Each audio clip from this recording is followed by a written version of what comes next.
দশকেও তিস্তার পানি বণ্টন নিয়ে ভারত বাংলাদেশ চুক্তির অগ্রগতি হয়নি। নতুন করে সমীক্ষার প্রস্তাবে প্রকল্প ঝুলে যাওয়ার শঙ্কা।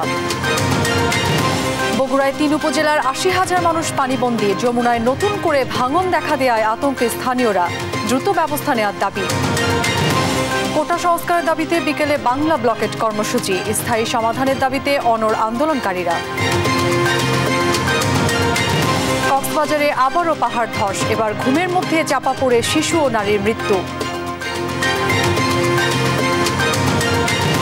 এবং মেয়র আতিকের ৪ বছরে কোনো উন্নয়ন হয়নি গুলশান লেক সড়কে। গুদারাঘাট মানারাত ভার্সিটি অংশে তৈরি খানাখন্দে এলাকাবাসীর ভোগান্তি। দেখছিলেন শিরোনাম সংবাদ দুপুরে, সঙ্গে আছি অরিন ইশরাত। এবারে বিস্তারিত। তিস্তা ভারত বাংলাদেশের অভিন্ন নদী হলেও পানি ভাগাভাগি নিয়ে দুই দেশের মধ্যে চূড়ান্ত চুক্তি আলোর মুখ দেখেনি এক দশকেও। সম্প্রতি প্রধানমন্ত্রী ২ দফায় ভারত সফরে তিস্তা চুক্তি এবং মহাপরিকল্পনা বাস্তবায়নে আশার আলো দেখা দিলেও তিস্তায় ভারত সরকারের নতুন করে সমীক্ষার প্রস্তাবে প্রকল্প ঝুলে যাওয়ার শঙ্কা নদী পাড়ের মানুষের। মাহমুদ রকির তোলা ছবিতে রফিকুল ইসলামের রিপোর্ট। কি বলবো বাবা, আমার বাড়ি 10 বার ভেঙে গেছে, আমি অসহায়, আমার জীবনটাই শেষ হয়ে গেল। এখন যেখানে বাড়ি করে আসি ওই বাড়িতে আমার আর যাওয়ার কোনো পথ নেই বাবা। আমি কুড়িগ্রামের বিদ্যানন্দ গ্রামের এই তসলিম উদ্দিনই নয়, প্রতিদিনই শত শত মানুষজনের ঘরবাড়ি জমি এভাবে নদীগর্ভে বিলীন হচ্ছে। তিস্তা কখনো অল্প পানিতে এমন ফুলে ফেপে উঠছে, আবার শুষ্ক মৌসুমে মরুভূমি হচ্ছে। তিস্তা মহাপরিকল্পনা বাস্তবায়ন, তিস্তার পানি বণ্টন চুক্তি হলে এই যে তিস্তার অববাহিকার মানুষজনের দুঃখ সেটি লাঘব হবে। এই জিনিসটা হলে আমরা ঠিকমতো আবাদ করতে পারবো, ভালোভাবে খাইতে পারবো। আমাদের এই নদীটা খনন হইলে মনে করেন অনেক কোটি কোটি লোক আরামে থাকবে। আমরা চাচ্ছি যদি এই নদীটা যদি খনন হয় তাহলে আমাদের জন্য অনেক একটা উপকার হবে। সম্প্রতি প্রধানমন্ত্রীর ২ দফায় ভারত সফরের পর আলোচনায় আসে তিস্তা চুক্তি ও মহাপরিকল্পনা বাস্তবায়নের। ২০২৩ সালের মার্চে তিস্তা প্রকল্পের সম্ভাব্যতা যাচাইয়ের প্রতিবেদন জমা দেয় চীনের একটি প্রতিষ্ঠান। বিনিয়োগে আগ্রহ এবং দ্রুতই তিস্তা প্রকল্প শুরু করতে চায় দেশটি। একই আগ্রহ দেখিয়ে নতুন করে সমীক্ষা চালাতে চায় ভারতও। ফলে প্রকল্পের ভবিষ্যৎ নিয়ে শঙ্কা তৈরি হয়েছে। এশিয়া মহাদেশের 2 পরাশক্তি যখন একই প্রকল্পে অর্থায়ন করতে যাচ্ছে, এটি আবার সমীক্ষার নামে আবার ঝুলে যাবে কিনা সেই বিষয় নিয়ে আমাদের সংশয় ছিল। একটা কাজ রেডি আছে, সহায়তা যদি বন্ধুত্বের খাতিরে সেইভাবেই করে তাহলে সেই কাজটিকেই তারা প্রকৌশলগতভাবে নিয়ে তারা কিন্তু সেই কাজটি সফল করে। তার কাজটি এখনই দ্রুত আমাদের শুরু করা সম্ভব। বাংলাদেশের এই প্রকল্পে ভারতের অংশ নেওয়ার বিষয়টি ইতিবাচক হিসেবে উল্লেখ করে আন্দোলনে থাকা নেতারা বলছেন, উজানে পানি প্রত্যাহার না করে তারা সেখানে নদী খনন এবং সমন্বয় করলে এই সমস্যার সমাধান হবে। এই জায়গায় দাঁড়িয়ে ভারত যদি পানি প্রত্যাহার না করে তার অংশে, পশ্চিমবঙ্গ তার অংশে নদী খনন করে এবং সমন্বয় করে, তাহলে এই সমন্বয়ের দায়িত্ব কেন্দ্রীয় সরকারকে নিতে হবে। তাহলে দুই পক্ষের লোকই কিন্তু সুবিধা হবে। তিস্তা পাড়ের 2 কোটি মানুষের ভাগ্য নির্ধারণী এ মহাপরিকল্পনা বাস্তবায়নে চীন ভারতের রশি টানাটানি এবং ভূ রাজনীতিতে পা না দিয়ে নিজস্ব অর্থায়নে প্রকল্পের কাজ চালুর দাবি উঠেছে। আমরা চাই নিজস্ব অর্থায়নে তিস্তা মহাপরিকল্পনা বাস্তবায়ন। আমাদের তিস্তা মহাপরিকল্পনা সেটাও আমরা বাস্তবায়ন করব। দ্রুতই তিস্তা মহাপরিকল্পনা বাস্তবায়নের চূড়ান্ত ঘোষণা করবেন প্রধানমন্ত্রী, এমন প্রত্যাশা রংপুর অঞ্চলের মানুষের। রফিকুল ইসলাম, দেশ টিভি, রংপুর। টানা বৃষ্টিতে যমুনার পানি বেড়ে বগুড়ার সারিয়াকান্দি, সোনাতলা ও ধুনটে পানিবন্দী প্রায় ৮০,০০০ মানুষ। এতে চরম দুর্ভোগে বানভাসী মানুষ। তবে পানি কিছুটা কমলেও নতুন করে দেখা দিয়েছে ভাঙন আতঙ্ক। ভাঙন ঠেকাতে দ্রুত ব্যবস্থা নেওয়ার দাবি তাদের। সঞ্জু রায়ের প্রতিবেদনে বিস্তারিত। খরস্রোতা যমুনার সাথে সংগ্রাম করেই জীবনের প্রায় ৭০ বছর কেটেছে সারিয়াকান্দি কামালপাড়ার অসহায় বৃদ্ধা নবিতন বেগমের। প্রতি বছর বন্যা আর নদী ভাঙনের করাল গ্রাসে সব হারিয়ে নবিতনের সঙ্গী এখন দুচোখ ভরা অশ্রু। কোন আল্লাহ থাকার ঘর দাও নাই, মানুষের ঘর থাকি, ঘরের মধ্যে এক বুকের পানি সাপ যায়। এখন তোমরা দয়া করে দাও, আমাকে একটা ঘরের ব্যবস্থা করে দিও। উজানের ঢল ও টানা বর্ষণে যমুনার পানি বর্তমানে প্রবাহিত হচ্ছে বিপদসীমার 53 সেন্টিমিটার উপর দিয়ে। এরই মধ্যে পানিবন্দী হয়ে পড়েছেন জেলার সারিয়াকান্দি, সোনাতলা ও ধনুট উপজেলার প্রায় 80,000 মানুষ, যার মাঝে সবচেয়ে বেশি সারিয়াকান্দিতে পানিবন্দী প্রায় 17,000 পরিবার। পানির নিচে প্রায় 1457 হেক্টর কৃষি জমি তলিয়ে এখন পর্যন্ত ক্ষতিগ্রস্ত হয়েছেন 11,000 কৃষক। খুব দুর্দশা, ভাত পানি এটা খুবই কষ্ট, পানি টানি পেশাব পায়খানা এটা দানা কল ডুবে গেছে গা। পানি কিছুটা কমায় এখন যমুনার তীরে দেখা দিয়েছে ভাঙন আতঙ্ক। প্রতিকারে এরই মধ্যে পানি উন্নয়ন বোর্ড নদী তীরে জিও ব্যাগ ও টিউব ফেলা সহ নানামুখী উদ্যোগ নিলেও স্থায়ী সমাধানের দাবি স্থানীয়দের। দুইবারে বন্যা নদী ভাঙ্গা মানুষের আমরা ঘরগ্রস্ত খুব ক্ষতি হয়ে গেছি। আমরা একটা ঠাই বাদ চাই, যদি ওই বাদে বাসা বাড়ি করে থাকা যায়। যদি কখনো মূল বাঁধটা ভেঙে যায়, আল্লাহ না করুক, তাহলে শুধু সারিয়াকান্দি না, বগুড়া জেলা 5টা উপজেলা পুরাটা পানিতে প্লাবিত হবে। এদিকে যমুনার ডান তীর রক্ষায় বাঁধ নির্মাণের মাস্টার প্রকল্প বাস্তবায়নে উদ্যোগ নেয়ার কথা জানান রাজশাহী বিভাগীয় কমিশনার। প্রতি বছর আমার বন্যা হয়, এই সারিয়াকান্দি রক্ষার যে বাঁধ যমুনার তীরবর্তী, সেটি আমি এখন যাচাই বাছাই করে দেখব যে কেন প্রকল্পটি এখনো বাস্তবায়িত হয় না। এটি বারবার যাতে আমাদেরকে পরবর্তী বছর জানে একই রকম সংকটের দিকে আমাদেরকে না নিয়ে যায়, নিঃসন্দেহে আমরা এটা নিয়ে কাজ করব। ভাঙন রোধে দ্রুত স্থায়ী বাঁধ দেওয়ার দাবি ভাঙন কবলিতদের। সঞ্জু রায়, দেশ টিভি, বগুড়া। বন্যা পরিস্থিতি জানাতে মৌলভীবাজার ও লালমনিরহাট থেকে যুক্ত হচ্ছেন সহকর্মী সালেহ এলাহি কুটি ও জামাল বাদশাহ। প্রথমেই চলে যাচ্ছি মৌলভীবাজারে। সালেহ, বন্যার সবশেষ খবরাখবর আমাদেরকে জানাবেন। অরুণী, মৌলভীবাজারের বন্যার যদি সার্বিক খবর জানাই, তাহলে যেটা হচ্ছে যে ঈদের পর থেকে যে টানা বৃষ্টি শুরু হয়েছিল, সেই বৃষ্টিটা আজ প্রায় সপ্তাহ দিন ধরে নেই বললেই চলে মৌলভীবাজার তথা মৌলভীবাজারের উজানে, যেখানে মৌলভীবাজারের মনু নদী এবং ধলাই নদীর উৎপত্তি স্থল কৈলা শহর, সেইখানে বৃষ্টিপাত হয় নাই, আমাকে পানি উন্নয়ন বোর্ড জানিয়েছে। যার কারণে মৌলভীবাজারের মনু নদী, ধলাই নদী অনেক নিচে নেমে গেছে পানি, কিন্তু কুশিয়ারা নদীর পানি খুব ধীর গতিতে নামছে, যেটা আমাদের হাকালুকি হাওরকে যেই পানি নিষ্কাশিত হয় যেই নদী দিয়ে, সেই কুশিয়ারা নদীর পানি আজ সকাল 9টায় বিপদসীমার 17 সেন্টিমিটার দিয়ে প্রবাহিত হচ্ছে। এটা হচ্ছে আশা জাগা নিয়ে দিক। তবে সবচেয়ে যেটি হচ্ছে গুরুত্বপূর্ণ যে বিষয়টি, হাকালুকি হাওর পাড়ের যে 3টি উপজেলা কুলাউড়া, বড়লেখা, জুরির নিম্নাঞ্চল যে প্লাবিত, সেই নদীটি হচ্ছে জুরি নদীর এখন পর্যন্ত বিপদসীমার আজ সকাল 9টায় 161 সেন্টিমিটার বিপদসীমার উপর দিয়ে প্রবাহিত হচ্ছে। মৌলভীবাজারে যদি সার্বিক বন্যা পরিস্থিতি বলি, তাহলে বলতে হয় যে আমাদের ফ্লাশ ফ্লাড যেটা মনু ও ধলাই নদীর, সেটার অনেক সার্বিক উন্নতি হয়েছে।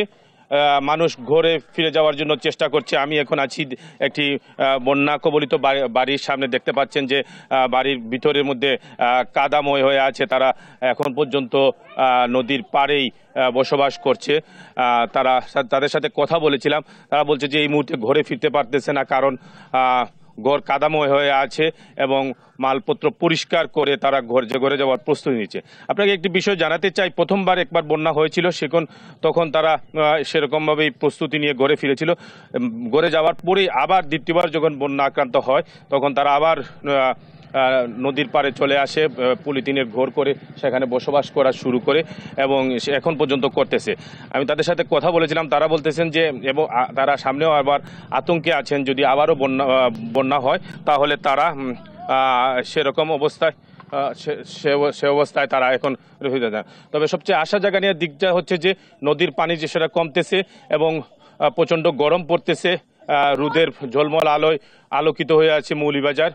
তবে মানুষের বন্যার পানি কমলেও মানুষের দুর্গতি কমতেছে না। এখন পর্যন্ত দ্বিতীয় পর্যায়ে কোনো ত্রাণ সামগ্রী মৌলভীবাজার মানুষের হাতে পৌঁছায় নাই, যার কারণে মানুষ অনাহারে বাস করছে। এই ছিল মৌলভীবাজারের সার্বিক বন্যা পরিস্থিতির সর্বশেষ খবর। আমি এখন চলে যাব আমাদের লালমনিরহাটের প্রতিনিধি জামাল বাদশাহ। সালে, আপনাকে ধন্যবাদ। কোটা ইস্যুতে ঢাকা বিশ্ববিদ্যালয়ের মধুর ক্যান্টিনে সংবাদ সম্মেলন করছে বাংলাদেশ ছাত্রলীগ। আমরা সরাসরি চলে যাচ্ছি সেখানে। সাধারণ সম্পাদক সজল কুণ্ড, আমাদের মাঝে বাংলাদেশ ছাত্রলীগ কেন্দ্রীয় নির্বাহী সংসদের নেতৃবৃন্দ, বিভিন্ন শিক্ষা প্রতিষ্ঠানের নেতৃবৃন্দ এবং অনেক শিক্ষার্থী প্রতিনিধি আমাদের মাঝে উপস্থিত আছেন, যারা আজকে যে পরিস্থিতি তৈরি হয়েছে এই পরিস্থিতি শিক্ষার্থীদের প্রকৃত বক্তব্য উপস্থাপন করার জন্য বাংলাদেশ ছাত্রলীগের কাছে ছুটে এসেছে, গণমাধ্যমের কাছে ছুটে এসেছে। প্রিয় বন্ধুগণ, আপনারা জানেন যে গত কয়েকদিন ধরে বাংলাদেশে যে পরিস্থিতি তৈরি হয়েছে এই পরিস্থিতিতে বাংলাদেশ ছাত্রলীগ অত্যন্ত দায়িত্বশীল ভূমিকা পালন করার চেষ্টা করেছে। কোনো ধরনের অনাকাঙ্ক্ষিত ঘটনা যেন না ঘটে, কোনো অনভিপ্রেত ঘটনা যেন না ঘটে, কোনো অপ্রীতিকর পরিস্থিতির উদ্ভব যেন না হয়, সে ব্যাপারে বাংলাদেশ ছাত্রলীগ সর্বোচ্চ সজাগ ছিল, সোচ্চার ছিল। এবং যে বিষয়টি নিয়ে আলোচনা এসেছে বিবদমান সেই ইস্যু নিয়ে সেটির একটি যৌক্তিক সুরাহা করার জন্য সংশ্লিষ্ট সকল পক্ষের সঙ্গে বাংলাদেশ ছাত্রলীগ সার্বক্ষণিক যোগাযোগ করেছে। কারণ এটি এমন একটি বিষয় যে বিষয়টি আপনারা জানেন যে বিচার বিভাগের পর্যবেক্ষণের মধ্যে রয়েছে। আইনি দৃষ্টিকোণ থেকে সেটি একটি সাবজুডিস বিষয় এবং বাংলাদেশ ছাত্রলীগ সবসময় নিয়মতান্ত্রিক এবং শান্তিপূর্ণ প্রক্রিয়ায় যে কোনো বিষয়ে সুরাহা করার জন্য, সমাধান করার জন্য রাজনৈতিকভাবে, সাংগঠনিকভাবে কর্মপ্রক্রিয়ায় তৎপর থাকে। এবং আমরা বাংলাদেশের ছাত্র রাজনীতির উপায় হিসেবে মনে করি যে কোনো সমস্যা নিরসন করার সবচেয়ে স্মার্ট এবং জনদুর্ভোগ তৈরি করে না, শিক্ষা প্রতিষ্ঠানের শিক্ষার পরিবেশ স্বাভাবিক থাকে, মানুষের স্বাভাবিক জীবন প্রক্রিয়ায় কোনো ধরনের ক্ষতি না হয়, সার্বিক বিষয় বিবেচনা করে বাংলাদেশ ছাত্রলীগ কিন্তু সিদ্ধান্ত গ্রহণ করে। এবং আমরা আজকে বাংলাদেশের ছাত্র সমাজ কোটা ইস্যুতে যে বক্তব্যগুলো নিয়ে এসেছে, সাধারণ শিক্ষার্থীরা যে ধরনের যৌক্তিক কথাগুলো বলেছে, সাধারণ শিক্ষার্থীদের তরফ থেকে যে উচ্চারণগুলো এসেছে, সাধারণ শিক্ষার্থীরা যে সংস্কারের প্রক্রিয়ার কথা বলেছে, বাংলাদেশ ছাত্রলীগের পক্ষ থেকে আমরা তাকে সংবেদনশীলভাবে গ্রহণ করি। শিক্ষার্থীদের নৈতিক উচ্চারণকে আমরা স্বাগত জানাই এবং শান্তিপূর্ণ ছাত্র আন্দোলন যারা করছে বাংলাদেশ ছাত্রলীগ তাদের প্রতিও ধন্যবাদ জ্ঞাপন করছে। একই সঙ্গে আমরা মনে করি যে এটি বাংলাদেশ ছাত্রলীগের পক্ষ থেকে শুধু নয়, একই সঙ্গে ছাত্র সমাজের প্রতিনিধিত্বকারী সবচেয়ে বৃহত্তম ছাত্র সংগঠন হিসেবে বাংলাদেশ ছাত্রলীগের ছাত্র সমাজের পক্ষ থেকে সুস্পষ্ট কিছু বক্তব্য রাখা প্রয়োজন। কারণ এটি এমন একটি বিষয় যে বিষয় নিয়ে আপনারা জানেন যে যেহেতু এটি আপিল বিভাগের বিচারাধীন বিষয় রয়েছে, এর আগে নির্বাহী বিভাগের প্রজ্ঞাপন জারি করা হয়েছে এবং সরকারি চাকরিতে কোটার বিষয়টি আমরা বলেছি বাংলাদেশ ছাত্রলীগের পক্ষ থেকে আমরা এটির একটি যৌক্তিক, অন্তর্ভুক্তিমূলক, যুগোপযোগী এবং টেকসই সমাধান আমরা প্রত্যাশা করছি এবং সেই সমাধানটি হবে আমাদের বাংলাদেশের সংবিধান এবং আমাদের নির্বাহী বিভাগের বাংলাদেশের জনগণের প্রতিনিধিত্বকারী বাংলাদেশ আওয়ামী লীগ সরকার, বাংলাদেশের তরুণ প্রজন্মের আস্থার শেষ ঠিকানা, তরুণ প্রজন্মের হৃদয়ের স্পন্দন মাননীয় প্রধানমন্ত্রী বঙ্গবন্ধু দেশরত্ন শেখ হাসিনা যে অন্তর্ভুক্তিমূলক সমাজ ব্যবস্থা তৈরি করতে যাচ্ছেন, মুক্তিযুদ্ধের চেতনা বাস্তবায়নে আমাদের গোটা দেশকে ঐক্যবদ্ধভাবে নেতৃত্ব দিয়ে যাচ্ছেন সমস্ত ষড়যন্ত্র মোকাবেলা করে, তার আলোকেই এই সমস্যার একটি স্থায়ী সমাধান হবে বলে আমরা দৃঢ়ভাবে বিশ্বাস করি। আপনারা দেখুন যে 2018 সালের আন্দোলনের পরিপ্রেক্ষিতে সরকার একটি পরিপত্র জারি করেছিল এবং সেই পরিপত্রের আলোকেই পরবর্তীতে বাংলাদেশে বিসিএস সহ আমাদের প্রথম এবং দ্বিতীয় শ্রেণী 9ম থেকে 13তম গ্রেডে সেই প্রক্রিয়ায় চাকরির নিয়োগ পরীক্ষা অনুষ্ঠিত হয়েছে। পরবর্তীতে হাইকোর্ট বিভাগে একটি মামলার পরিপ্রেক্ষিতে আপনারা জানেন যে হাইকোর্ট বিভাগ একটি রায় দিয়েছে এবং তারপরে আপনারা জানেন যে সরকার পক্ষের আইনজীবীরাই কিন্তু সেটির বিরুদ্ধে আপিল করেছে এবং সরকার পক্ষের আইনজীবীরাই কিন্তু নির্বাহী বিভাগের পরিপত্রের পক্ষে কথা বলেছে এবং এটির যৌক্তিক সুরাহার জন্য আমাদের আইনজীবীরা তাদের মতামত আদালতে তুলে ধরেছে এবং সেটির পরিপ্রেক্ষিতে আমাদের বিচার বিভাগ তাদের নিজস্ব কিছু মতামত দিয়েছে। আমরা মনে করি যে এই আজকে গত কয়েকদিন ধরে যে পরিস্থিতিটি তৈরি হলো, শিক্ষার্থীরা বিশেষ করে সাধারণ শিক্ষার্থীরা অবশ্যই আমরা মনে করি যে তারা ধৈর্যের পরিচয় দিয়েছে, কিন্তু যারা বিশেষ করে যে প্রবণতাটি রয়েছে সাধারণ শিক্ষার্থীদের আবেগ অনুভূতিকে ব্যবহার করার, সে জায়গায় বাংলাদেশ ছাত্রলীগের কিছু প্রশ্ন রয়েছে যেটি আইনগত প্রক্রিয়াতেই সমাধানের দিকে যাচ্ছিল। বিচার বিভাগের স্বাধীনতা এবং আমাদের রাষ্ট্রের যে 3টি পৃথক অঙ্গ তার প্রতি স্বাতন্ত্রীকরণের প্রতি আমাদের বাংলাদেশের নাগরিকদের, সুনাগরিকদের যে সম্মান রয়েছে সেটিকে প্রশ্নবিদ্ধ করে এমন কোনো কর্মকাণ্ডে কারো যাওয়াকে আমরা সাধুবাদযোগ্য বলে মনে করি না। সে কারণেই এই বিদ্যমান সমস্যাটির একটি আইনগত সমাধানের সুস্পষ্ট দরজা উন্মুক্ত থাকা সত্ত্বেও আমরা মনে করি যে ভিন্ন কোনো পন্থা অবলম্বন করা আমাদের তরুণ প্রজন্মের জন্য আশা জাগা নেওয়া নয় এবং যেটি আদালতের মাধ্যমে সমাধান হচ্ছিল এবং বর্তমান সময়েও যেখানে নির্বাহী বিভাগের পরিপত্র জারি রয়েছে, যেখানে এর আগে 2018 সালের বাস্তবতায় যেটি জারি করা হয়েছিল সেটি যখন পুনর্বহাল হয়েছে, সেই পরিপ্রেক্ষিতে আন্দোলনকে আরো বেশি এগিয়ে নিয়ে যাওয়া, আন্দোলনকে আরো বেশি টেনে হিসেবে লম্বা করার প্রচেষ্টা এবং বিচার বিভাগের প্রতি শ্রদ্ধা না দেখিয়ে এক ধরনের মব জাস্টিসের মতো নির্বাহী বিভাগের প্রতি আদেশ জানানো, এটি আমরা মনে করি যে এটি সুচিন্তিত কোনো পরিকল্পনা নয় বলে আমরা মনে করি। আজকে যেহেতু একটি আদালত সময় নিয়েছে এবং বিবদমান সময়ে কোনো ধরনের কোটা না থাকার কথা আদালত বলেছে। সেই সময় সাধারণ শিক্ষার্থীদেরকে আমরা আহ্বান জানাবো এবং সাধারণ শিক্ষার্থীরা সেই রায়ের পরিপ্রেক্ষিতে গতকালকের স্ট্যাটাস স্কোর পরেই কিন্তু আমরা দেখেছি সাধারণ শিক্ষার্থীরা কিন্তু শিক্ষা প্রতিষ্ঠানে ফিরে এসেছে, আবাসিক হলগুলোতে ফিরে এসেছে এবং তারা আমাদের সঙ্গে আলাপনে, সাংবাদিকদের সঙ্গে আলাপনে তারা কিন্তু বলেছে তারা এই রায়ে সন্তোষ প্রকাশ করেছে এবং সরকারের প্রতি তাদের আস্থা রয়েছে যে সরকার একটি যৌক্তিক, অন্তর্ভুক্তিমূলক, দূরদর্শী, টেকসই এবং যুগোপযোগী সমাধান তারা তৈরি করবে। দর্শক, কোটা আন্দোলন ইস্যু নিয়ে বাংলাদেশ ছাত্রলীগ মধুর ক্যান্টিনে সংবাদ সম্মেলন করছে, আমরা সরাসরি সেখানে যুক্ত ছিলাম। ভারী বর্ষণে কক্সবাজার শহরে পাহাড় ধসে শিশু ও নারীর মৃত্যু হয়েছে। বৃহস্পতিবার ভোরে কক্সবাজার শহরের শিকদারপাড়া ও পলাংকাটা এলাকায় আলাদা পাহাড় ধসের এক ঘটনা ঘটে। নিহতরা হলেন কক্সবাজার শহরের শিকদারপাড়া এলাকার শিশু হাসান এবং পলাংকাটা এলাকার নূরজাহান। জানা যায় ঘুমে ছিল সবাই, এর মধ্যেই ধসে পড়ে পাহাড়। এ সময় মাটি চাপায় মারা যায় দুজন। পুলিশ জানায় টানা বর্ষণের কারণেই পাহাড় ধসের ঘটনা ঘটে।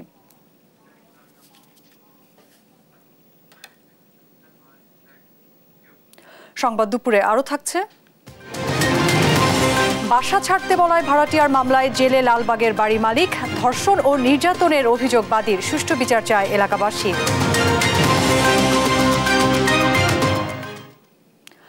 এবার দেশ টিভির নিয়মিত আয়োজন জনদুর্ভোগের খবর।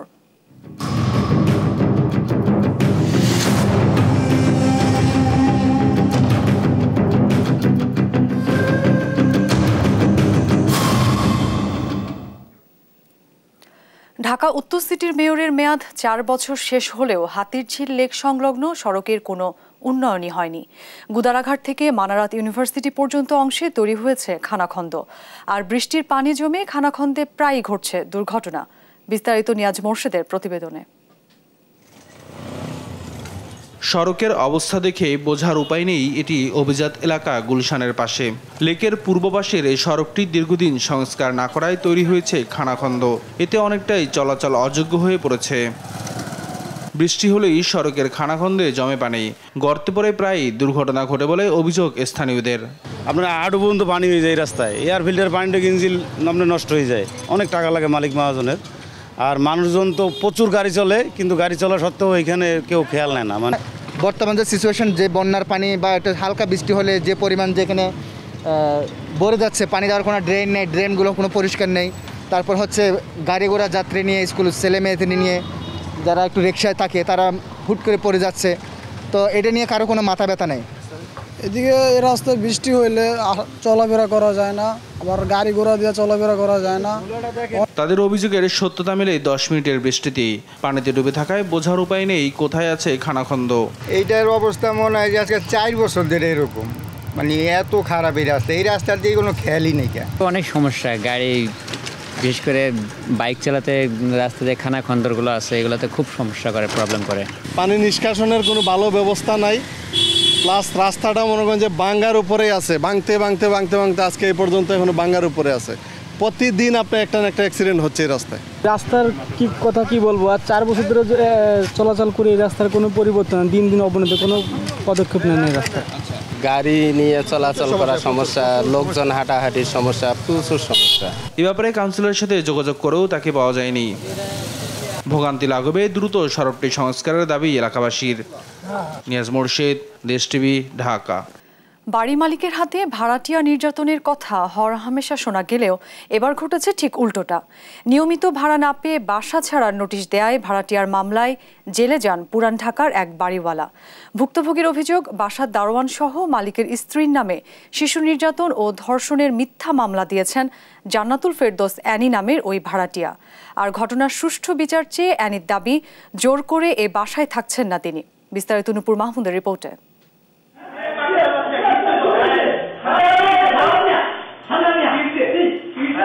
আক্রমণাত্মক ভঙ্গিতে যে ছেলেটিকে দেখা যাচ্ছে তার নাম সানাফ। বাসার 6 তলার ভাড়াটিয়া তিনি। 2 বছরের ভাড়াটিয়া জীবনের অর্ধেক সময় ভাড়া না দিলেও আচরণে যেন বাড়িওয়ালার ভাব। ঘটনাটি রাজধানীর পুরান ঢাকার পোস্তা এলাকার। 2 বছরের চুক্তিতে বাসা নিলেও নিয়মিত ভাড়া পরিশোধ করেননি ভাড়াটিয়া জান্নাতুল ফেরদৌস অ্যানি। এই কারণে গেল বছরের 4 নভেম্বর তাকে বাসা ছাড়ার নোটিশ দেয় বাড়ির মালিক। এরপরই বাধে যত বিপত্তি। বাড়ি না ছেড়ে মালিকের বিরুদ্ধে মামলা করেন অ্যানি। এতে ধর্ষণের পাশাপাশি শিশু নির্যাতনের অভিযোগ করেন তিনি। বাড়ির মালিকের স্ত্রী এবং দারোয়ানকেও মামলার আসামি করা হয়। আমাদের ধুমকেও দেওয়া হয়েছে। আমরা বাসায় যখন ছিলাম না, আমরা তো যখন বাইরে ছিলাম, ঢাকার বাইরে চলে গেছিলাম, তো আমার শাশুড়ি আর আমার ননদ আমার বাসায় ছিল, এদের হুমকি দিছে যে এদের মাইরা ফেলবে। কি অন্যায় করছি উনারে ভাড়া দিছে, এটি অন্যায়। উনি এখনো এই বুড়া বসে আমার নামে যা জিটি করে আসে। অন্য ভাড়াটিয়ারাও দোষারোপ করেন অ্যানিকে। আর বাড়ির মালিক সজীবের বিরুদ্ধে ধর্ষণের অভিযোগ স্বার্থ সিদ্ধির পায়তারা হিসেবে দেখছেন এলাকাবাসী। তার সাথে প্রেম করে কিভাবে 3টা বাচ্চার মাসে, তার 3টা বাচ্চা অলরেডি আছে, তা কিভাবে তার সাথে সে প্রেম করে? একটা থাকলেই তো সেখানে অনেক কিছু করা যায় না, সেখানে 2টা ওয়াইফ তার অলরেডি আছে। এটা জানার পর আমি ভুল করলে এটা আমি মনে করবো যেটা আমার ভুল। তবে অ্যানির দাবি বিয়ের প্রলোভনে দীর্ঘদিন ধরে তাকে ধর্ষণ করেছে বাড়িওয়ালা। আর হাতে টাকা না থাকায় বাসা ভাড়া দিতে পারছেন না বলেও স্বীকার করেন তিনি। ফিজিক্যাল সম্পর্ক করতে চেয়েছিল, তখন আমি না বলছি। না বলার পরে উনি আমাকে বিয়ের কথা বলছে যে বিয়ে করবে শরীয়ত মোতাবেক বিয়ে করবে। যাই হোক ওনার বন্ধু আছে, বানায় নিয়ে আসছে না কি করে নিয়ে আসছে আমি জানি না। আমিও দীর্ঘ বিশ্বাস করলাম। তারপর আমি বলছি যে কাগজ কলমের কথা, তো তখন বলছে যে সপ্তাহখানিক পরে গিয়ে কোর্ট ম্যারেজ করবে। আমি 2টা ফ্ল্যাট চাইতেছে, আমি মিডিয়ার সামনে বলতেছে কোনো ওনার ফ্ল্যাট দরকার নেই, যা বিচার হবে সেটা আইন করবে। ঠিক আছে, আদালতের কাছে গেছে, ওইটা কোর্ট করবে যা বিচার করার। বিষয়টি অবগত চকবাজার থানা পুলিশ। ভারপ্রাপ্ত কর্মকর্তা জানান, ভাড়া দিয়ে তাড়ানোর দায়িত্ব তাদের নয়। আর ধর্ষণের বিষয়ে ভিকটিম সাপোর্ট সেন্টার ভালো বলতে পারবে। এটা আসলে হচ্ছে কি, এটা এখন চলে গেছে আপনার যে ভিকটিম সাপোর্ট সেন্টার, আপনি ওখানে গিয়ে কথা বললে ওরা বলতে পারবে। এই ধারের মধ্যে অনেক কিছুই আছে, অনেক উপাদান আছে এই ধারের মধ্যে। এই মামলাটা ভিকটিম সাপোর্ট সেন্টার চলে গেছে, এখন ওখানে আছে মামলা। বিষয়টি নিয়ে এলাকার মধ্যে চলছে কানাঘুষা। ভাড়াটিয়া অ্যানির নামে পূর্বেও এমন অভিযোগ ছিল, তাই ঘটনার সুষ্ঠু তদন্ত ও বিচার চায় এলাকাবাসী। নূপুর মাহমুদ, দেশ টিভি, ঢাকা। সংবাদ দুপুরে আরো থাকছে। It's over. Good night, Charlotte. Finishes tonight in Charlotte. Colombia 1, Uruguay 0. 23 বছর পর কোপা আমেরিকার ফাইনালে কলম্বিয়া। ম্যাচ শেষে দর্শকদের সঙ্গে বিবাদে উরুগুয়ের ফুটবলাররা। নেই পরিবেশ অধিদপ্তরের ছাড়পত্র, নেই নিজস্ব বর্জ্য অপসারণেরও ব্যবস্থা। কোনো নিয়মনীতি ছাড়াই এভাবেই বছরের পর বছর চলছে দেশের অন্যতম সরু চালের মোকাম কুষ্টিয়ার খাজানগরের অধিকাংশ চালকল। প্রতিনিয়তই এসব চালকলের বর্জ্যযুক্ত পানি ছড়িয়ে পড়ছে ফসলি জমিসহ লোকালয়ে। ছাই ও কালো ধোঁয়ায় এলাকার বাসিন্দারা পড়েছে চরম ভোগান্তিতে। হুমকির মুখে পড়েছে চাষাবাদ ও জীববৈচিত্র্য। ইরফান রানার ক্যামেরায় কুষ্টিয়া থেকে নাহিদ হাসান তিতাসের রিপোর্ট। দেশের অন্যতম সরু চালের মোকাম কুষ্টিয়ার খাজানগর। এখানে ছোট বড় মিলিয়ে চালকল রয়েছে প্রায় 300-র মতো, যার অধিকাংশরই নেই পরিবেশ অধিদপ্তরের ছাড়পত্র, এমনকি নেই নিজস্ব বর্জ্য অপসারণের ব্যবস্থাও। দীর্ঘদিন ধরে নিয়মনীতি ছাড়াই এই চালকলগুলো ছড়াচ্ছে কালো ধোঁয়া ও ছাই, ফসলি জমিতে ফেলছে বর্জ্যযুক্ত পানি, যার কারণে এলাকাবাসীদের মাঝে দেখা দিয়েছে নানা রোগবালাই। হুমকির মুখে পড়েছে এলাকার চাষাবাদ ও জীববৈচিত্র্য। গুড়া টুড়া চোখে যাচ্ছে, চোখ নষ্ট হচ্ছে, ময়লা যাচ্ছে, একটু পর পরে চোখ ধোয়া লাগছে, চশমা ব্যবহার করতে হচ্ছে, অ্যাজমা হচ্ছে, আমার নিজেরই অ্যাজমা হয়ে গেছে। গরু ছাগল সবই ধরেন অসুস্থ হয়ে পড়ে, একটা জিনিস পালতে পারি না আমরা, জিনিসটা অসুস্থ হয়ে পড়ে। আবার এই ছাই মেল চললে পারে আমরা অন্ধকারে ঘর থেকে বাড়াতে পারি না। পানি সব এই জায়গা আবর্জনা ও পানির পানি, ওই নানান পানি। হ্যাঁ, ধানের গুঁড়ো উঠতেছে, ধানের গুঁড়ো ওঠে, তারপর চোখের মধ্যে চোখ নষ্ট হয়ে যায়, চোখের জ্বালা যন্ত্রণা হয়, সবকিছু হয় জায়গায়। তুষো ওরে বুঝছেন, ওইটা চোখের মধ্যে গেলে একবারে আটকায় যায়, ওটা মানে বের করাও কষ্ট করে হয়ে যায়, অনেকের চোখে এই জন্য সমস্যা হয়েছে। আর তাছাড়া যদি এগুলা যদি নিরাশন না করা যেত, একটা কথা হতো, লাখখানিক টাকা খরচ করলে শুনছি যে করা যায়, অনেক একটা অটোমেল করছে এদিকে, যে এদিকে ছাই উড়ে না। তবে পরিবেশ দূষণের বিষয়টি কিছু কিছু মিল মালিক স্বীকার করলেও কেউ কেউ আবার দেখাচ্ছেন নানা অজুহাত। বলছেন সবকিছু মানিয়েই চলছেন তারা। কিছুটা সত্য সেটা আছে, তারা বসবাস করে, সম্মিলিত পানি মিলিয়ে একটা পরিবেশ খারাপ হয়, এতে তাদের জনজীবন ক্ষতির দিকে যায়। মান দপ্তর আমলে যেভাবে আছে এই এলাকায় সেভাবে চলতেছে। এখন আমরা আমাদের পরিবেশ আমাদের পরিবেশ বজায় রাখাই আমরা আমাদের মেনে নিয়ে আমরা কাজ করতেছি। আর যে সকল চালকলের মালিকরা পরিবেশের ছাড়পত্র ও নিয়ম না মেনে মিল চালাচ্ছেন তাদের বিরুদ্ধে ব্যবস্থা নেওয়ার কথা বলছেন পরিবেশ অধিদপ্তরের এই কর্মকর্তা। যে প্রতিষ্ঠানগুলোয় লাইসেন্স নাই বা আমাদের পরিবেশের ছাড়পত্র নাই সেসব প্রতিষ্ঠানে আমরা নিয়মিত মনিটরিং এবং অভিযান এবং আমাদের একটা এনফোর্সমেন্ট উইং আছে, সেখানে আমরা তাদেরকে মানে আইনের আওতায় আনি। জেলায় ছোট বড় মিলিয়ে ৩০০টির মতো চালকল থাকলেও পরিবেশ অধিদপ্তরের ছাড়পত্র রয়েছে মাত্র ৪৫টির। যেগুলোর ছাড়পত্র রয়েছে সেগুলোও নিয়ম নীতি না মেনেই চালাচ্ছেন কার্যক্রম। তাই দ্রুত এসব চালকলের বিরুদ্ধে ব্যবস্থা নেওয়ার দাবি স্থানীয়দের। নাহিদ হাসান তিতাস, দেশ টিভি, কুষ্টিয়া। টিকিট কালোবাজারের কবলে ব্রাহ্মণবাড়িয়ার ট্রেন যাত্রীরা। কাউন্টার ও অনলাইনে টিকিট না পাওয়া গেলেও বাড়তি দামে স্টেশনেই ডেকে ডেকে টিকিট বিক্রি করে কালোবাজারি চক্র, যেখানে টিকিট কিনতে হয় ২ থেকে ৩ গুণ বাড়তি দামে। সহকর্মী মেহেদিনুর পরশের তথ্যছবিতে ফারজান ইসলামের প্রতিবেদন।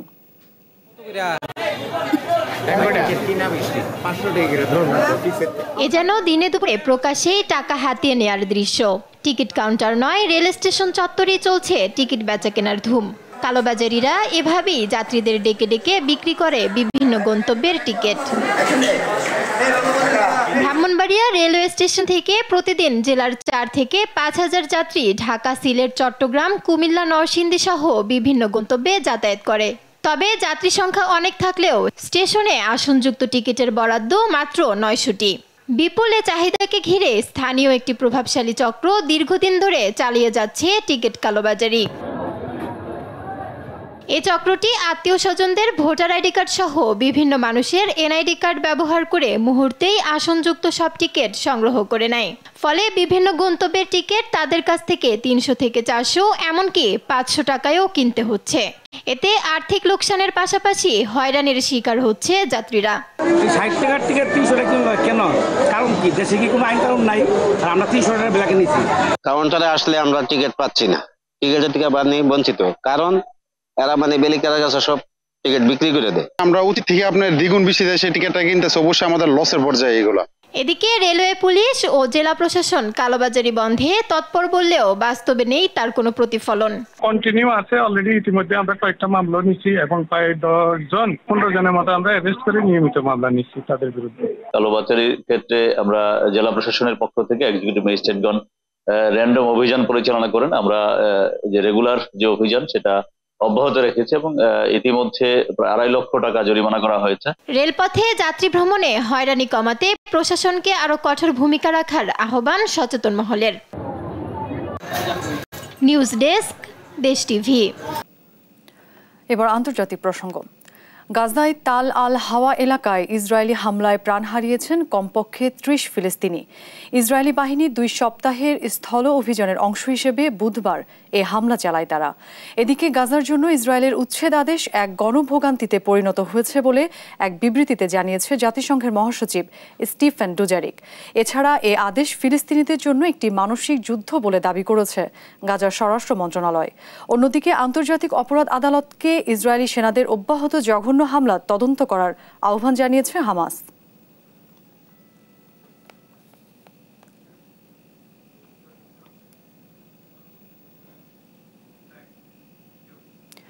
শক্তিশালী ভূমিকম্পে কেঁপে উঠেছে দক্ষিণ পূর্ব এশিয়ার দেশ ফিলিপাইন।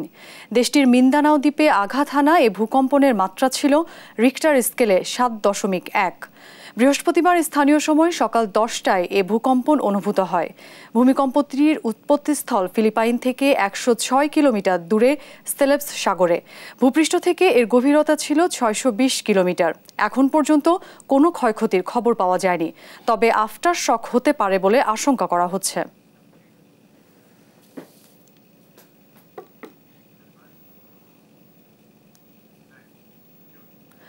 এবার প্রকাশ্যে প্রেসিডেন্ট বাইডেনকে ঘায়েল করছেন তার দল ডেমোক্রেটের নেতারাই। আসন্ন নির্বাচনে বাইডেন প্রতিদ্বন্দ্বী ট্রাম্পের কাছে শোচনীয় পরাজয়ের মুখে পড়বেন বলে সতর্ক করছেন দলটির অনেক নেতা। এর মধ্যে ডেমোক্রেটদের তহবিল সংগ্রহকারী হলিউড অভিনেতা জর্জ ক্লুনিও বাইডেনের প্রার্থিতা নিয়ে তুলেছেন প্রশ্ন। আরও জানাচ্ছেন দেওয়ান মোবাশ্বির হোসেন। মার্কিন ইতিহাসে কোনো প্রেসিডেন্টকে এতটা শোচনীয় পরিস্থিতিতে আগে দেখা যায়নি। 81 বছর বয়সী বাইডেন মানসিক ও শারীরিকভাবে নিজেকে চাঙ্গা দেখাতে মরিয়া হলেও বয়সের কাছে অসহায়। সম্প্রতি প্রতিদ্বন্দ্বী ট্রাম্পের কাছে ঐতিহাসিক বিতর্কে নাস্তানাবুদ হওয়ার পর বিরোধী শিবির থেকে ডেমোক্রেটের নেতাদেরও তোপের মুখে প্রেসিডেন্ট বাইডেন।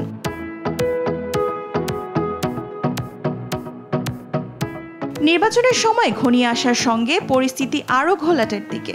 তার দলের জ্যেষ্ঠ নেতা ও মার্কিন প্রতিনিধি পরিষদের স্পিকার ন্যান্সি পেলোসির পর এবার ডেমোক্র্যাটদের তহবিল সংগ্রহকারী হলিউড অভিনেতা জর্জ ক্লুনিও বাইডেনের প্রার্থিতা নিয়ে প্রশ্ন তুলেছেন।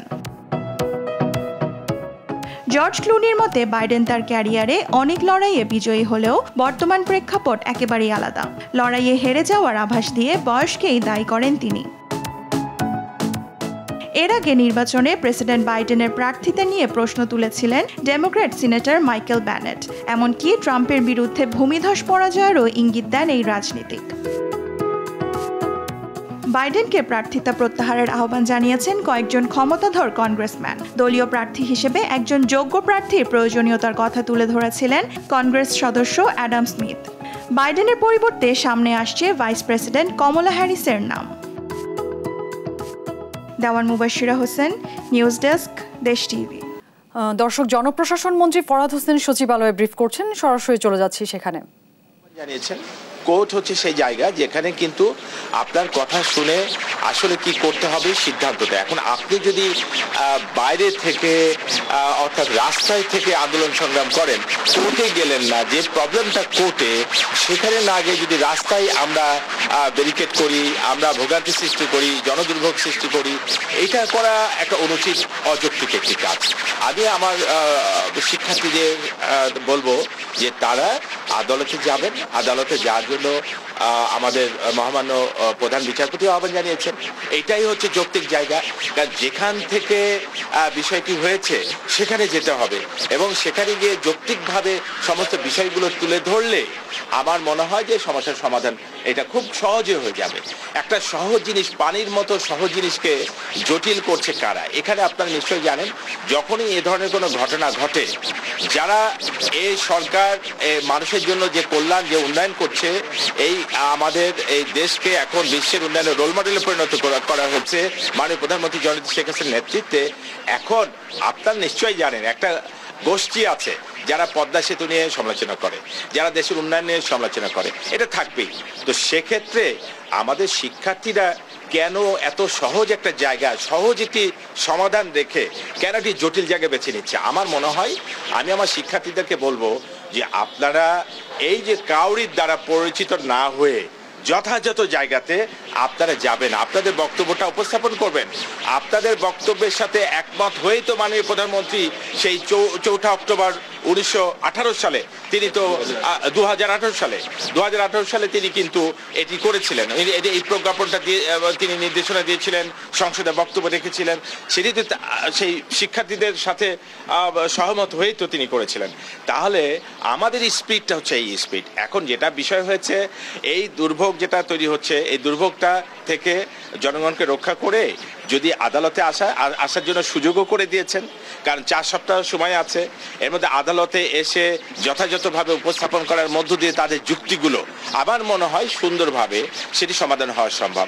অনেকে অনেকভাবে দেখেন বিষয়টিকে করার চেষ্টা করেছে। আপনারা নিশ্চয়ই জানেন যে পার্শ্ববর্তী দেশ সহ আপনি ভারত, পাকিস্তান, আপনার অন্যান্য দেশে মালদ্বীপ, মালে, বিভিন্ন দেশে, কানাডা, বিভিন্ন জায়গাতে কিন্তু কোটার সিস্টেমটাই আছে এবং সেটি থাকতে হয়। আমাদের সংবিধান সেক্ষেত্রে বলে যে প্রত্যেকটা গোষ্ঠী, আমাদের প্রত্যেকটি এলাকার মানুষ যাতে করে সমতার ভিত্তিতে সুযোগ সুবিধা, রাষ্ট্রের সুযোগ সুবিধাগুলো পায়।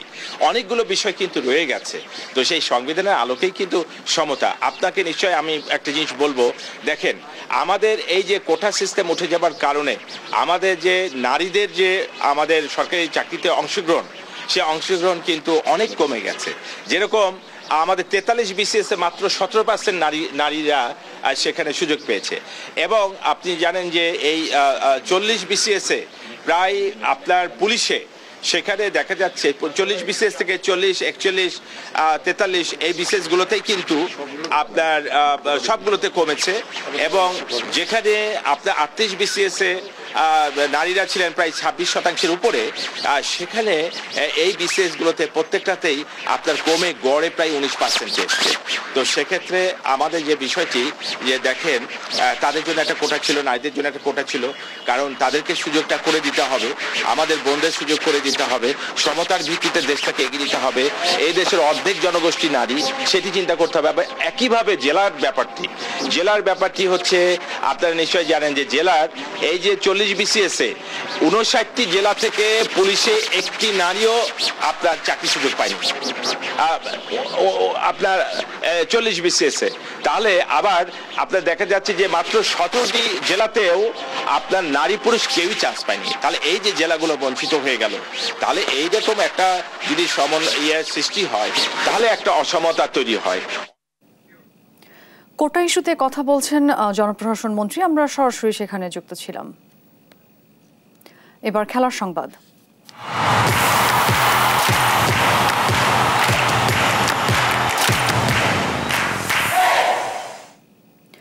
23 বছর পর কোপা আমেরিকার ফাইনালে উঠল কলম্বিয়া। 2001 সালে চ্যাম্পিয়নরা দ্বিতীয় সেমিফাইনালে উরুগুয়েকে হারিয়েছে 1-0 গোলে।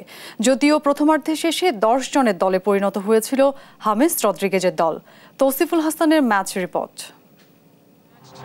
যুক্তরাষ্ট্রের নর্থ ক্যারোলিনার ব্যাংক অফ আমেরিকা স্টেডিয়ামে শুরু থেকে দ্রুতগতির ফুটবল খেলে উরুগুয়ে ও কলম্বিয়া। প্রথমার্ধে বেশ কয়েকটি সুযোগ কাজে লাগাতে ব্যর্থ হয় উরুগুয়ে। 28 মিনিটে লিভারপুল ফরওয়ার্ড নুনেজের শট চলে যায় টার্গেটের বাইরে। 39 মিনিটে হামেস রদ্রিগেজের কর্নার থেকে আসা বলে হেড দিয়ে দলকে লিড এনে দেন Colombian midfielder Jefferson Lerma. 6 assist নিয়ে কোপার কোনো টুর্নামেন্টে সবচেয়ে বেশি গোল যোগানের রেকর্ড করেন হামেস। প্রথমার্ধের শেষ দিকে ড্যানিয়েল মুনোজ দ্বিতীয় হলুদ কার্ড দেখে মাঠ ছাড়লে 10 জনের দলে পরিণত হয় কলম্বিয়া। সেকেন্ড হাফে কলম্বিয়া শিবিরে আক্রমণ শুরু করে ভালভের্দে নুনেজরা। 72 মিনিটে সুয়ারেজের শট পোস্টে লেগে বাইরে চলে যায়। কিছুক্ষণ পরে ভালভের্দে আরও একটি সুযোগ মিস করেন। তবে 10 জন নিয়ে উরুগুয়েকে কিছু পাল্টা আক্রমণ করে কোচ নেস্তর লরেনজোর শিষ্যরা। ম্যাচের একদম শেষে গোলপোস্ট ফাঁকা পেয়েও গোল করতে পারেনি হলুদ জার্সিধারীরা। অতিরিক্ত 7 মিনিটে 1-0 গোলের জয় নিশ্চিত করে উল্লাসে ফেটে পড়ে কলম্বিয়া। হারের হতাশায় মেজাজ হারায় উরুগুয়ের খেলোয়াড়রা। 2001 সালের পর আবারও ফাইনালে জায়গা করে নিল তারা। ফাইনালে তাদের প্রতিপক্ষ বর্তমান champion Argentina. Mohammad Tousiful Hasan, sports desk, Desh TV. কোপার সেমিফাইনালে হেরে মেজাজ হারায় উরুগুয়ের ফুটবলাররা। মাঠে এক দফা হাতাহাতির পর গ্যালারিতে কলম্বিয়ার দর্শকের সাথে বিবাদে জড়ায় তারা। অধিনায়ক হিমেনেজ জানান, উত্তেজিত সমর্থকদের হাত থেকে পরিবারের সদস্যদের রক্ষা করতেই গ্যালারিতে যান তারা। এরপর গ্যালারিতে কিছু দর্শকদের সাথে বিবাদে জড়ান উরুগুয়ের খেলোয়াড়দের পরিবার পরিজন। এরপর দেখা যায় আরাউহো, অধিনায়ক হিমেনেজ ও নুনেজ কলম্বিয়ার সমর্থকদের সাথে গিয়ে হাতাহাতি করছেন। পরিস্থিতি সামাল দিতে পরে উরুগুয়ের দলের বাকি সদস্যরাও ছুটে যায় সেখানে। শেষে নুনেজ তার পরিবারের সদস্যদের সাথে মাঠেই আশ্রয় নেন। কোচ মার্সেলো বিয়েলসা জানান, দর্শকদের ধন্যবাদ জানাতে হয়তো গ্যালারিতে গিয়েছিল ফুটবলাররা।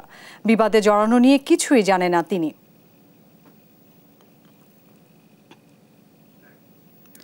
এদিকে ওলি ওয়াটকিন্সের শেষ মুহূর্তের গোলে নেদারল্যান্ডসকে বিদায় করে ইউরোর টানা দ্বিতীয় ফাইনালে উঠল ইংল্যান্ড। দ্বিতীয় সেমিফাইনালে নেদারল্যান্ডসকে 2-1 গোলে হারিয়েছে ইংলিশরা। 36 বছর পর ইউরোর ফাইনালে ওঠার স্বপ্নভঙ্গ হল ডাচদের। আল মাহমুদ ফাহিমের match report. Mahmud Fahim, sports desk, Desh TV. এবারে ক্রিকেট। জেমস অ্যান্ডারসনের বিদায়ী টেস্টে ওয়েস্ট ইন্ডিজকে বিধ্বস্ত করল ইংল্যান্ড। অভিষিক্ত গাস আটকিনসনের বোলিং তোপে প্রথম ইনিংসে 121 রানে অল আউট হয় ক্যারিবীয়রা। জবাবে প্রথম দিন শেষে 68 রানে এগিয়ে ইংলিশরা। লর্ডস টেস্টে অনেক আবেগ আর আয়োজন ছিল অ্যান্ডারসনকে ঘিরে। টেস্ট ইতিহাসে সফলতম পেসার শেষ টেস্ট এটি। তার বাবা মা, স্ত্রী, সন্তানরা ছিলেন গ্যালারিতে। ম্যাচ শুরুর 5 মিনিট আগে বেল বাজানোর সম্মান দেওয়া হয় তার 2 মেয়েকে। জাতীয় সঙ্গীতের সময় অ্যান্ডারসন মাঠে নামতে গ্যালারির সব দর্শক তাকে দাঁড়িয়ে অভিবাদন জানায়। এরপর অভিষিক্ত ইংলিশ পেসার অ্যাটকিনসন ওয়েস্ট ইন্ডিজকে নিয়ে রীতিমতো ছেড়ে খেলা করে। একে একে তুলে নেন 7 উইকেট। ওয়েস্ট ইন্ডিজ গুটিয়ে যায় মাত্র 121 রানে। জবাবে 3 উইকেট হারিয়ে 189 রান তোলে ইংল্যান্ড। 50 করে ফিরেছেন জ্যাক ক্রলি এবং ওলি পোপ।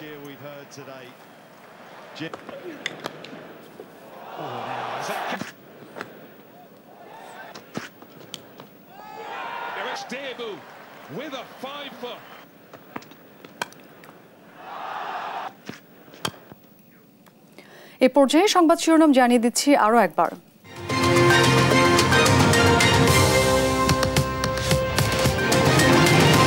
এক দশকেও তিস্তার পানি বন্টন নিয়ে ভারত বাংলাদেশ চুক্তির অগ্রগতি হয়নি, নতুন করে সমীক্ষার প্রকল্প ঝুলে যাওয়ার শঙ্কা। বগুড়ায় 3 উপজেলার 80,000 মানুষ পানিবন্দী। যমুনায় নতুন করে ভাঙন দেখা দেয়ায় আতঙ্কে স্থানীয়রা, দ্রুত ব্যবস্থা নেওয়ার দাবি।